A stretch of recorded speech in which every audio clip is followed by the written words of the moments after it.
October 24 வெள்ளிக்கிழமை. ஏசாயா தீர்க்கதரிசியினால் சொல்லப்பட்டவன் இவனே. மத்தேயு 3:3.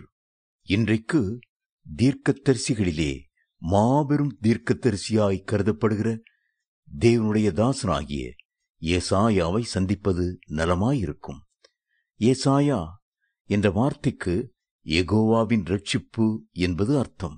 இவர் கிமு 740 முதல் 700 வரையிலும் வாழ்ந்தவர். இஸ்ரவேலில் கர்த்தர் அபிஷேகம் பண்ணின எல்லா தீர்க்கதரிசிகளிலும் இவர் பிரதானமானவர். ஆமோசின் குமாரன். இவருக்கு மனைவியும் 2 பிள்ளைகளும் இருந்தார்கள். இவர் 4 ராஜாக்களாகிய உசியா, யோதாம், ஆகாஸ், எசேக்கியேல் என்பவர்களுடைய நாட்களில் தீர்க்க தரிசனம் உரைத்தார். கடைசியாக இவர் இரத்த சாட்சியாக மனாசே என்ற ராஜாவின் கட்டளையின்படி வாளினால் வெட்டப்பட்டு மரித்தார் என்று வேத பண்டிதர்கள் சொல்லுகிறார்கள். எந்த தீர்க்க தரிசன புத்தகத்திலும் இல்லாத அளவுக்கு இயேசு கிறிஸ்துவின் பிறப்பு, வளர்ப்பு, மரணம், உயிர்த்தெழுதல் ஆகிய அனைத்தும் ஏசாயா தீர்க்கதரிசியினால் மிகவும் தத்ரூபமாக சொல்லப்பட்டிருக்கிறது. வேதாகமத்தில் மொத்தம் 66 புத்தகங்கள் உண்டு. அதுபோல ஏசாயா தீர்க்கதரிசியின் புத்தகத்தில் 66 அதிகாரங்கள் உண்டு. சங்கீத புத்தகத்துக்கு அடுத்தபடியாக அதிகமான அதிகாரங்களுடைய புத்தகம் ஏசாயாவின் புத்தகமே. இது மேசியாவை பற்றிய புத்தகமாய் விளங்குவதால் மத்தேயு, மார்க்கு, லூக்கா, யோவானுக்கு அடுத்தபடி 5வது சுவிசேஷமாக வேத பண்டிதர்கள் கருதுகிறார்கள். ஏசாயா புத்தகத்தின் பல பகுதிகள் புதிய ஏற்பாட்டிலே மத்தேயுவினால் உபயோகப்படுத்தப்பட்டுள்ளன. மத்தேயு 12:17, 13:14, 15:7-9. ஏசாயாவை புதிய ஏற்பாட்டின் 11 இடங்களில் தீர்க்கதரிசி என்று குறிப்பிடப்பட்டிருக்கிறது.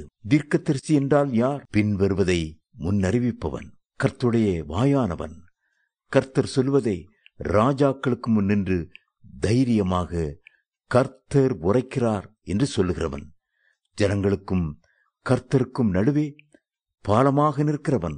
ஆம், ஏசாயா தம்முடைய தீர்க்க தரிசன ஊழியத்தில் உண்மையும் உத்தமமுமாயிருந்தார். எந்த மனிதனையும் பிரியப்படுத்த வேண்டுமென்று அவர் எண்ணாமல் கர்த்தருடைய பட்சத்திலே நின்றார். தீர்க்க தரிசிக்கு இன்னொரு பெயர் ஞானதிருஷ்டிக்காரன் என்பதாகும். இந்த பெயர் அதிகமாக சாமுவேல் தீர்க்க தரிசிக்கு வழங்கப்பட்டுள்ளதை பார்க்கிறோம். தீர்க்க தரிசனம் என்பது உட்கார்ந்திருக்கும் போதே தரிசனங்களை கண்டு கர்த்தருடைய அறிவை அடைவதாகும். இரகசியங்களை ஜனங்களுக்கு தெரியப்படுத்துவதாகும். பழைய ஏற்பாட்டிலே தீர்க்க தரிசன அபிஷேகம் விசேஷமாயிருந்தது. புதிய ஏற்பாட்டிலே கர்த்தர் தீர்க்க தரிசன வரத்தையும் வைத்திருக்கிறார். தீர்க்க தரிசிகளின் ஊழியத்தையும் வைத்திருக்கிறார். கர்த்தராகிய நான் தரிசனத்தில் என்னை அவனுக்கு வெளிப்படுத்தி சொப்பனத்தில் அவனோடே பேசுவேன் என்று கர்த்தர் சொல்கிறார். எண்ணாகமம் 12:6. தேவ பிள்ளைகளே, கர்த்தர் உங்களுக்காக வைத்திருக்கும் ஆவியின் வரங்கள் மேல் உங்களுடைய உள்ளத்தின் ஆழத்தில் தாகமும் வாஞ்சையும் இருக்கட்டும்.